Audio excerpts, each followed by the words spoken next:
parte da nossa aula de Revolução Francesa, prometo que já está acabando. A gente terminou o último vídeo falando sobre a execução de Luís XVI e Maria Antonieta, e agora eu retomo então para falar desse última fase aí da Revolução Francesa. Quando a notícia chega, né, nos outros estados absolutistas de que Luís XVI tinha sido executado, as monarquias europeias passam a organizar ainda mais invasões, né? O medo era que, de novo, a revolução pudesse se espalhar pela Europa, e isso era considerado um problema grave, né, para esses outros estados. Só que internamente a situação entre girondinos e jacobinos também não está pacífica. E principalmente porque várias lideranças vão sendo assassinadas, né? Afinal de contas, a gente está falando de um processo revolucionário em que a democracia, o debate de ideias, isso ainda não tinha sido estabelecido. Então a gente vai ter um dos líderes jacobinos, o Marat, sendo assassinado por uma jovem girondina. Aqui é uma análise só de como que esse assassinato foi representado, mas isso é só para mostrar o quanto os ânimos eles estavam acirrados. Os girondinos eles estão partindo para cima porque os jacobinos também estão governando a França de uma forma muito repressiva. Vou pular essa parte aqui, só que é uma associação do Marat com outros líderes religiosos, mas nessa fase, né, os jacobinos eles começam a estabelecer o que depois foi apelidado da fase do terror. O Robespierre, que era a principal liderança jacobina dentro da convenção, ele vai passar a fazer qualquer esforço que fosse necessário para perseguir e executar o que ele considerava que eram os inimigos da revolução. Só que o Robespierre ele entra em uma de perseguir politicamente qualquer pessoa que se opunha ao governo dele. Às vezes a pessoa não estava nem criticando a revolução, mas sim como os jacobinos estavam liderando tudo, e isso já era o suficiente para você ser executado na guilhotina. O Robespierre ele era um advogado, ele era muito hábil no discurso e ele era apelidado, né, de o incorruptível. A gente já vai ver qual vai ser o desfecho do Robespierre. E aí uma das frases que ele fala, né, dentro da convenção é essa: chegou a hora da igualdade passar a foice por todas as cabeças. Portanto, legisladores, vamos colocar o terror na ordem do dia. E aí, basicamente, o terror jacobino vai ser a fase da Revolução Francesa em que milhares de cidadãos vão ser executados por serem considerados contra-revolucionários, inclusive jacobinos que discordassem da medida dele. Então, é como se o Robespierre ele tivesse perdido a mão aí nessa paranoia de que a revolução estava em risco e ele passa a executar, inclusive, antigos aliados políticos dele, entre eles Danton.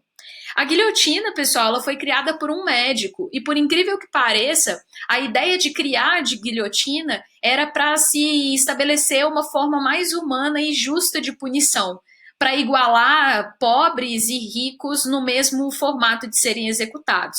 A guilhotina era considerada uma forma mais humana porque, por meio dessa lâmina transversal que vocês estão vendo nesse GIF, era um golpe só, corpo de um lado, cabeça de outro, não corria o risco dessa pessoa ser infligida por um grande sofrimento.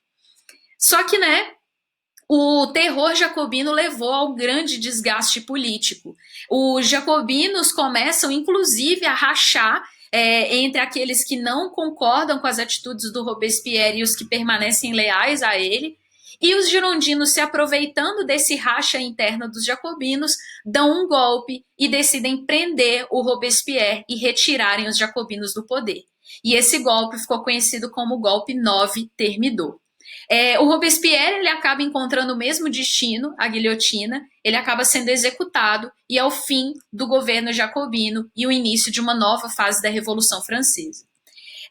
Aqui só alguns quadros aí que se dedicaram a recriar essa prisão e, enfim, a execução do Robespierre à guilhotina.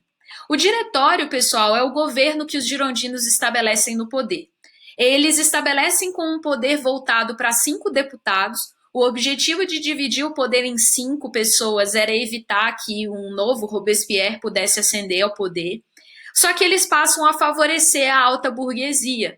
Então, aquela fase, né, de medidas populares, como a lei do máximo, o voto universal, tudo isso foi cancelado, porque os girondinos aprovam a terceira Constituição Francesa, em 1795, em que eles votam com voto censitário e eles anulam todas aquelas medidas populares que os jacobinos tinham aprovado. Entre elas também, eles dissolvem a convenção. O diretório vai governar a França durante 4 anos. Só que quanto mais o tempo passava, menos eles se mostravam aptos a solucionar as crises que a França mergulhou. Inclusive, no contexto do diretório, a gente vai ter outras ameaças, além dos ataques estrangeiros que continuam para acabar com a Revolução Francesa. Uma crise interna se desencadeia porque os membros do diretório vão ser acusados de corrupção e eles vão ter que enfrentar uma grande oposição popular. Uma grande conspiração acontece na França, liderada por esse jornalista, que era o Graco Babeuf, e ele vai dizer a necessidade dos populares tomarem o poder dentro da França. E eles vão defender ideias como a igualdade social, o fim da propriedade privada e a reforma agrária. Só que no final das contas essa conspiração vai ser sufocada. Enquanto isso, lá nos frontes militares, ou seja, o exército francês tentando combater os países que querem acabar com a revolução, um jovem general começa a chamar muita atenção. E esse general era Napoleão Bonaparte. Ele se destaca porque ele venceu sucessivas batalhas contra a Áustria e ele passa a ser um cara muito bem visto, principalmente pela elite francesa. A alta burguesia e parte dos populares passam a ver o Napoleão Bonaparte como o líder forte que a França precisa para passar por esse período de crise política, econômica e social que vinham desde 1789.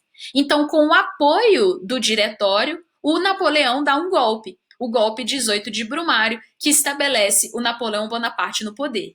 O golpe, pessoal, consolidou os valores da burguesia que surgiram durante a Revolução, mas agora a gente vai falar de uma nova fase. E essa fase vai ser tão forte que ela vai ser apelidada de uma era. E é a era napoleônica, que a gente vai entender o que o Napoleão faz quando ele decide aí assumir o cargo político dentro da França. Pessoal, fim da Revolução Francesa. Espero que tenha sido aí 3 vídeos bastante proveitosos. Eu gosto muito desse tema, eu acho que a gente precisa desmistificar a ideia de que Revolução Francesa é difícil. Não é um tema difícil, é só um tema de grandes processos. A nossa aula continua nos comentários, então qualquer dúvida que vocês tiverem podem me mandar mensagem. Um beijo para vocês e bons estudos.